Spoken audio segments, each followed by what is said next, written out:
Romanos, capítulo 1, versículo 16. O tema da minha pregação hoje é a justiça de Deus. Verso 16.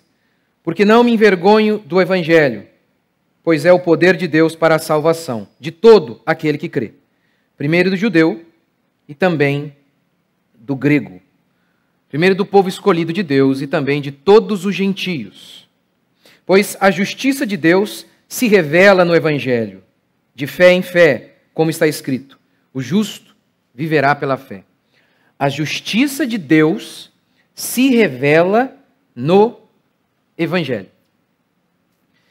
Em qualquer religião do mundo, incluindo a falsa fé cristã, Deus salva pessoas boas, e somente pessoas boas. O que nós, cristãos, cremos? Que Deus salva pecadores, que Jesus veio salvar homens maus. Não foi isso que Jesus Cristo afirmou? Eu vim buscar o perdido.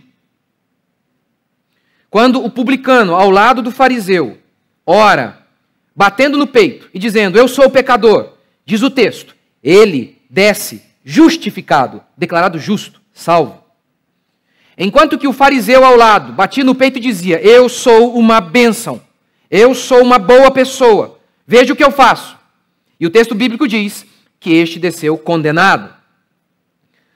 A nossa Bíblia anuncia que um bandido, condenado com razão, ao lado da cruz de Jesus Cristo, blasfemava contra o Senhor. Ambos blasfemavam.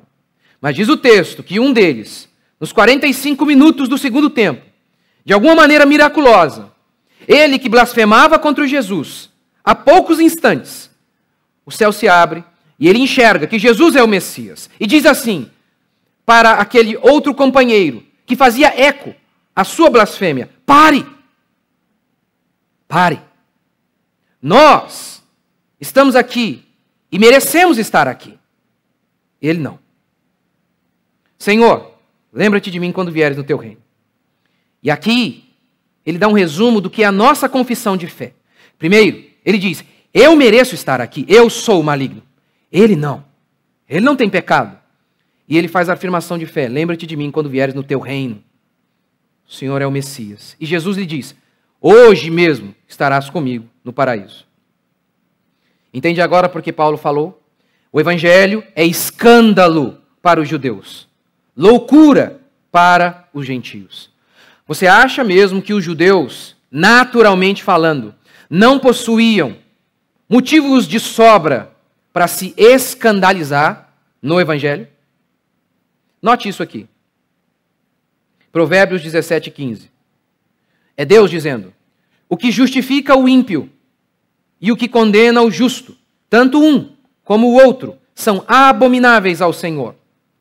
Quem declara que o ímpio é justo, o juiz que não punir o réu culpado, que declarar um homem ímpio justo, este homem é uma abominação ao Senhor. No entanto, todos os dias, igrejas verdadeiras, pregadores verdadeiros estão dizendo: o Senhor justifica o ímpio. O Senhor salva homens bons. Você consegue notar a profundidade que é o evangelho? Dizemos que o justo juiz, que vê todas as coisas, deixou um réu, confesso, sair sem condenação pela porta da frente do tribunal. É isso que nós estamos dizendo. Malaquias diz que o Senhor é tão puro de olhos que não pode nem mesmo ver o mal. Nem mesmo ver o mal. Provérbios 3:32 declara: porque o Senhor abomina o perverso. A palavra aqui, a raiz da palavra abomina, o significado é odeia mesmo. Odeia. Abominar é isso. O Senhor abomina o homem maligno. No entanto, estamos dizendo que Deus nos salvou e nos amou, sendo nós ainda pecadores, seus inimigos, como diz Paulo em Romanos 5. Como podemos afirmar isso? Muitos comentaristas chamam os versículos 16 e 17 de o texto, do qual todo o resto de Romanos seria a exposição.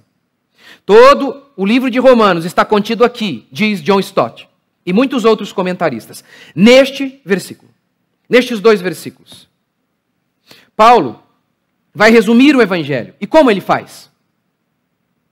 Ele quer resumir o Evangelho em uma sentença. Qual é a tônica do Evangelho? Qual é o objetivo maior do Evangelho?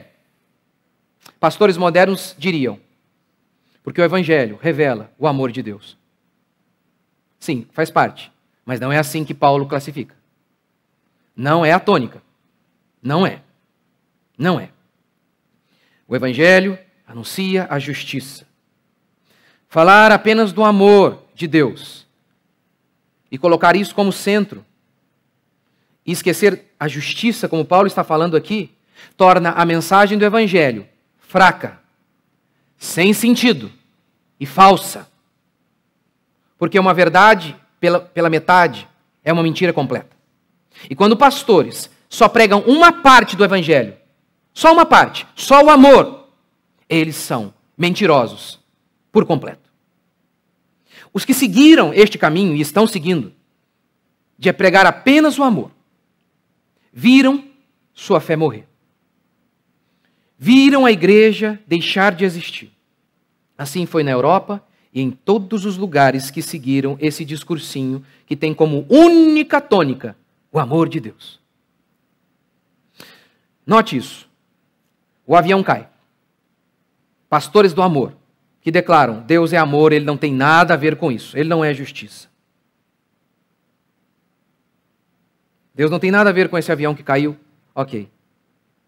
Então, a gente pergunta para ele, já que Deus é por amor e na sua cabeça amor significa que Deus não pode permitir essas coisas e executar essas coisas, não é? Ok.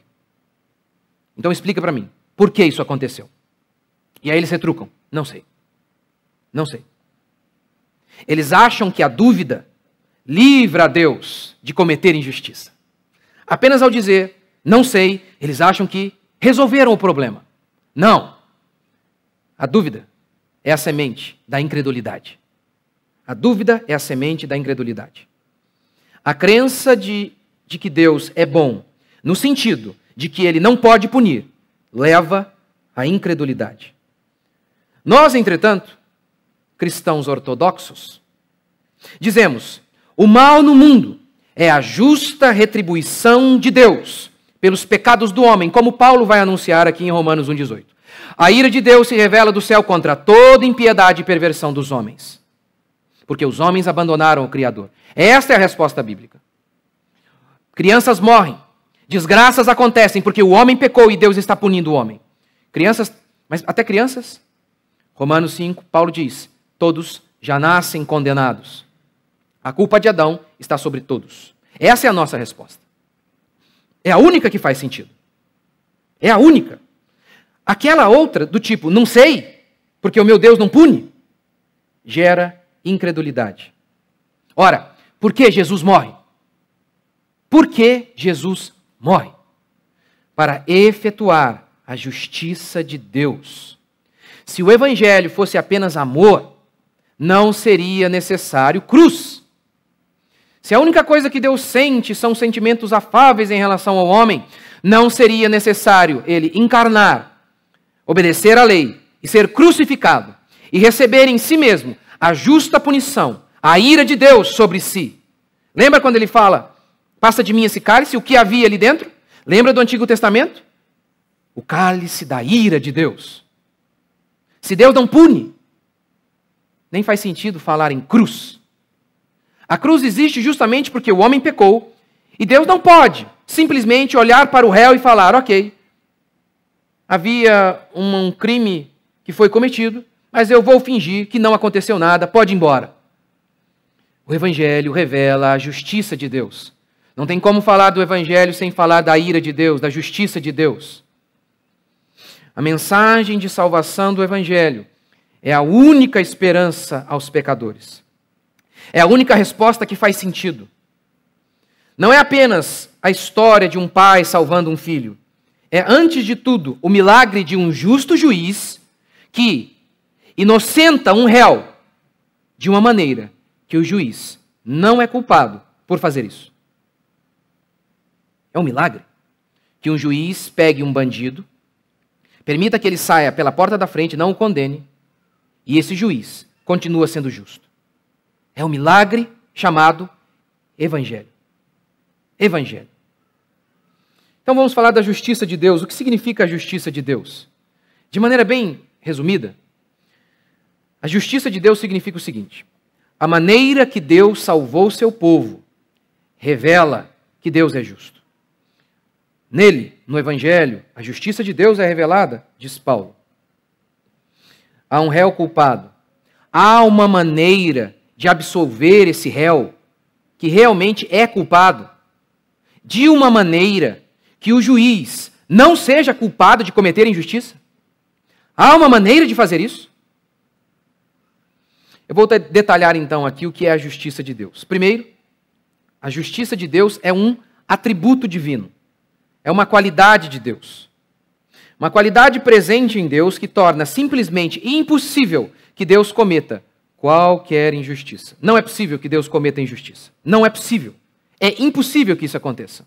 Ele é tão puro de olhos que não pode nem mesmo ver o mal. Não é possível que ele cometa injustiça. Ele é a própria justiça. Ele é o padrão de toda justiça. É ele quem estabelece o que é justo. É nesse sentido que, por exemplo, uma mensagem central, uma doutrina central do Evangelho é o pecado original, que está lá em Romanos, em que Paulo diz: o pecado de Adão condenou todos. Por conta de Adão, todos se tornaram culpados. Não acredito, não pode, não tem como. Eu vou dar só um exemplo bem simples de como que nós colhemos o que outros fazem. Um bebê. Bebê fruto de uma mãe viciada. Viciada em drogas. Há uma chance enorme de ele nascer com vários problemas. O que ele fez? O que ele fez? Nada. Ele está colhendo a culpa de outro. Não é que você acha que não é que você acha que não exista essa doutrina na Bíblia. Você não aceita. É diferente. Ela está aqui, ela está em todo lugar. Em todo o mundo a gente vê isso. Um homem faz uma burrada lá no outro lado do mundo, pode ser seu pai. Estupra uma moça lá do outro lado do mundo. Pessoas tacam pedra na sua casa aqui. Não é que você não acredita, você não aceita. Você não aceita que Deus estabeleceu que o mundo seria assim. Adão, pensa bem no que você vai fazer. Porque o que você fizer vai determinar o destino de toda a humanidade. Ora, a nossa noção de justiça vem dele. Como nós podemos dizer, não, isso não é justo? Se ele é a justiça. Se sem Deus não há justiça. Qualquer filósofo ateu sabe disso. Se Deus não existe, se não existe um ser absoluto, não existem valores morais absolutos. Não existe certo e errado, se Deus não existe. A sua própria noção de justiça vem dele. Como então você pode olhar e dizer, não, isso não é possível? Segundo, você foi corrompido pelo pecado. A sua noção de justiça é bem torta. Portanto, quando você ouve essa doutrina que declara, por conta do pecado de um único homem, diz Paulo de maneira muito explícita, não precisa ser um gênio para entender o que ele está dizendo. Por um só homem, a condenação veio sobre todos. Se você não crê nisso, é porque o pecado te impede de entender isso. Mas é isso que a Bíblia diz. E é justo. Isso é justo por quê? Ora, Deus é quem estabelece o que é justo. Ele é que é a justiça. Segundo, a justiça de Deus é a ação divina de Deus salvar seu povo. Como declara o Salmo 98. O Senhor fez notória a sua salvação, manifestou a sua justiça. Veja como que aqui neste texto e em muitos outros, salvação, Deus salvando o seu povo e justiça andam lado a lado. Note isso, como que Deus é justo na maneira como ele salva o seu povo. Por exemplo, Deus prometeu a Abraão que iria salvar a descendência de Abraão. Em Romanos 9, havia a pergunta que Paulo responde. Poxa, o Messias não viria para salvar os judeus, o povo de Deus? Por que há tantos judeus que não foram salvos?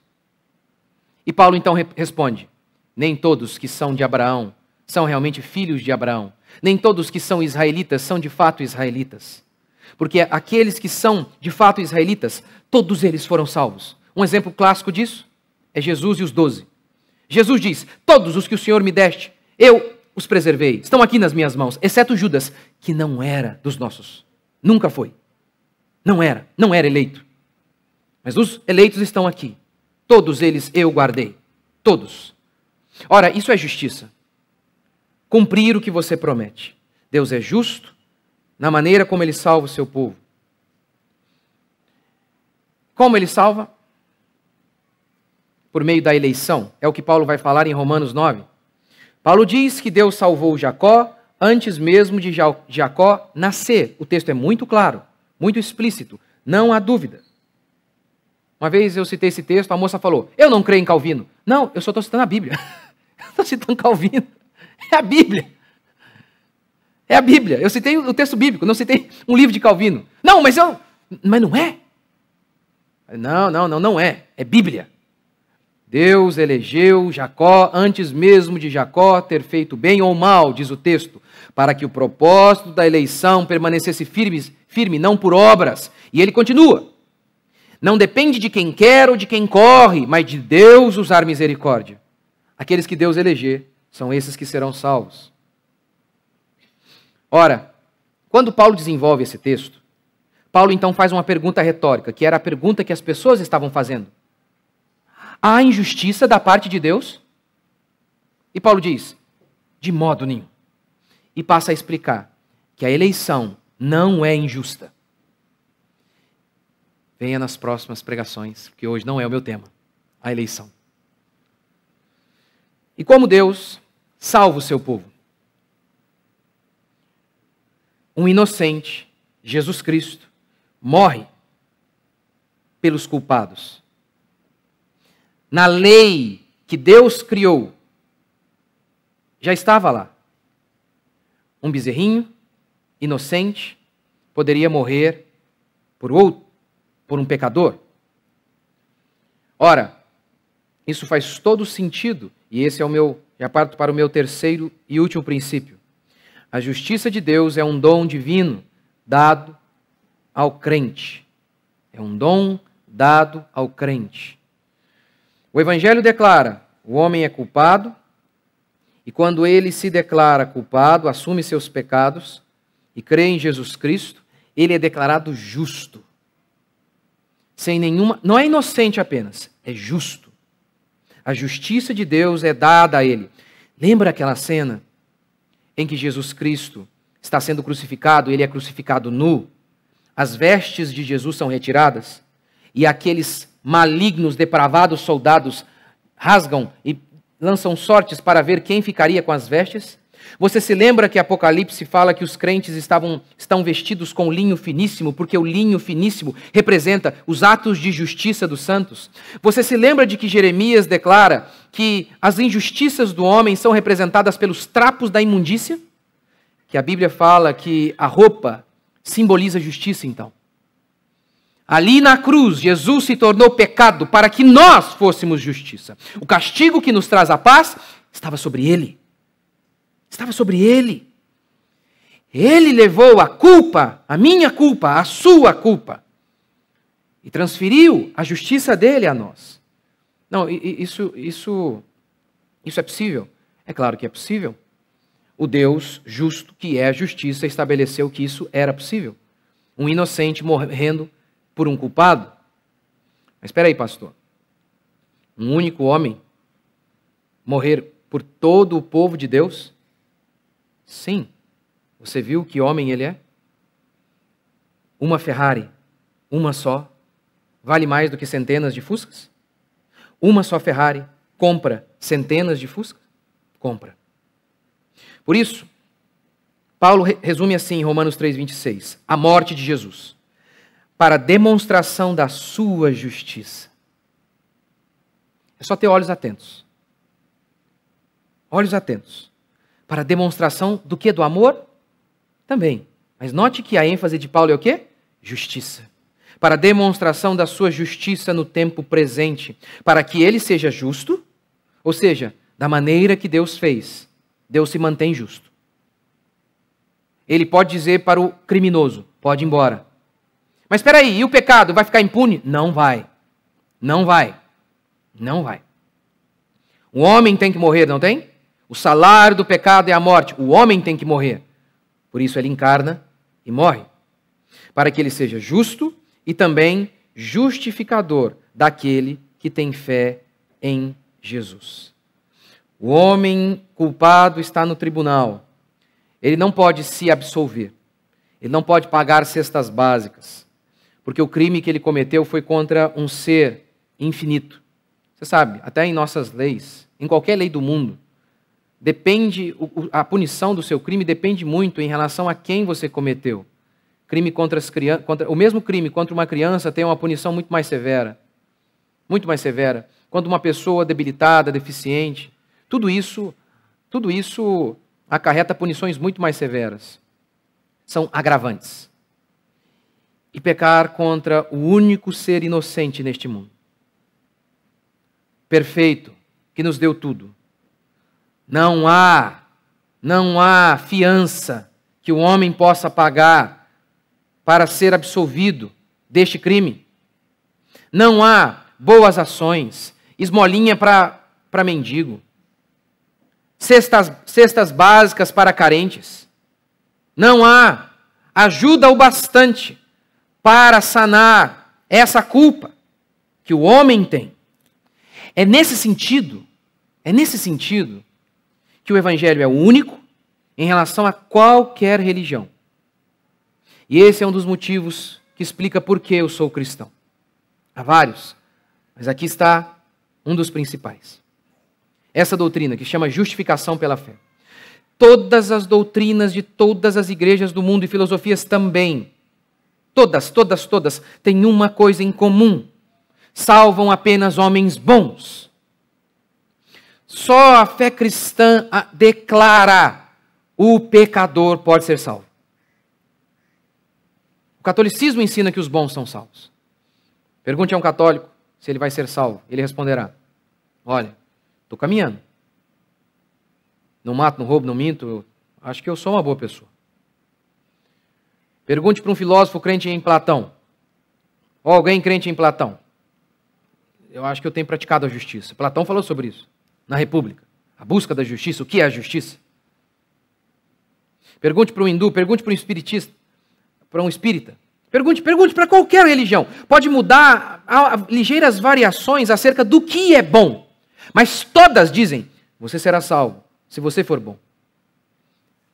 Não existe em lugar nenhum do mundo uma religião que declara, não, os pecadores serão salvos. Aqueles que confessam seus pecados é que serão salvos. Veja, é isso que um cristão declara, um cristão genuíno, não um falso cristão. O falso cristão também é da justificação pelas obras. Também acha que será salvo por aquilo que faz. É só um cristão genuíno que diz, e aí, você, quando perguntado, se você morrer hoje, você vai para onde? O falso cristão diz, não sei, rapaz, eu não sei, estou me avaliando ainda. Não sei, estou em processo, estou pensando. Na realidade, ele é extremamente arrogante. Extremamente arrogante. Porque ele acha que é ele quem se salvará. Ou seja, rapaz, quando ele diz assim, não sei, é de uma arrogância absurda. Porque se a minha salvação dependesse de mim, eu não diria eu não sei, eu diria eu tenho certeza, eu estou frito. Eu estou frito. Acabou, não tem chance para mim. Não tem. Mas nós cristãos dizemos assim, aquele que começou boa obra em nós é fiel para completar. O cristão verdadeiro, se cair, não ficará prostrado, porque o Senhor o segura pela mão. O Senhor é o autor e consumador da nossa fé. Isso não existe em nenhuma religião do mundo. Não existe. É escândalo para as outras religiões falar que um ímpio vai ser declarado justo pela fé, simplesmente por crer em alguém. É uma loucura para os gentios. Se o que nós pregamos não é um escândalo para eles, é porque nós não estamos pregando o Evangelho. Porque o evangelho de Paulo, o evangelho que Paulo pregou, que Deus revelou a Paulo e aos apóstolos, sempre será em escândalo aos homens não cristãos. Mas será como música aos ouvidos do povo de Deus. Eu não consigo pensar em outra ilustração para terminar minha pregação. É a mesma. É a mesma. O evangelho seria mais ou menos assim. É uma parábola, tá? São sempre imperfeitas, eu sei, mas o evangelho seria mais ou menos assim. Há um juiz que se levanta mais um dia para julgar. E de repente, para sua surpresa, entra o seu filho ali. As câmeras mostraram que o menino cometeu homicídio. E aí surge a pergunta: o que o juiz fará? O que ele fará? Para a surpresa de todos, ele bate o martelo e diz: culpado, merece morrer. E então, nesse instante, ele tira sua toga, senta no lugar do banco dos réus e substitui o menino. É exatamente isso que o Evangelho anuncia acerca de nosso Senhor Jesus Cristo. Que Ele é justo e justificador de todo aquele que nele crê. Ele é justo ao salvar o homem da maneira que fez na cruz do Calvário, carregando sobre si todas as nossas dores, como diz Isaías. Ele levou sobre si as nossas dores. O castigo que nos traz a paz estava sobre ele. É por isso que não é uma questão de você se sentir salvo. Não interessa o que você sente. Isso é muito pequeno. É uma questão judicial. Sim, há um tribunal. Você que crê em Cristo foi julgado e declarado justo, amado de Deus, filho de Deus. Agora você é objeto da graça do Senhor. Não é porque Deus viu que você era bom, ou Deus viu que você, tinha algum potencial. De maneira alguma é isso que o Evangelho anuncia. O que a Bíblia diz é que Deus previu tudo de podre que você iria cometer. Que Deus sabia de todos os seus pecados, de ontem, de hoje e de amanhã. E mesmo assim, se encarregou de salvar você. É por isso que você pode se levantar. E você não precisa mais dizer, como os ímpios, eles devem dizer assim: nós estamos debaixo da ira de Deus, como Paulo afirma aqui em Romanos 1,18.